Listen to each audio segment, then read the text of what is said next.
రాముణ్ణి అడ్డుపెట్టి లోకానికి కూడా చెప్తున్నాడు అగస్త్య మహర్షి. ఇది ఆదిత్య హృదయం పుణ్యం సర్వశత్రు వినాశనం.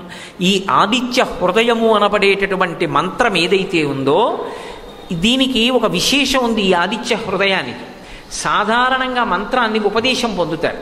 అంగన్యాస కరన్యాసాలతో ఆ ధ్యాన శ్లోకం చదివి ఆదిత్య హృదయాన్ని చదవడం చాలా చాలా మంచి పద్ధతి. అలా చెయ్యాలి అంటే ఇంతకుముందు ఆదిత్య హృదయాన్ని జపం చేసేటటువంటి అలవాటు ఉన్నటువంటి గురువుల దగ్గర ఉపదేశం పొందాలి.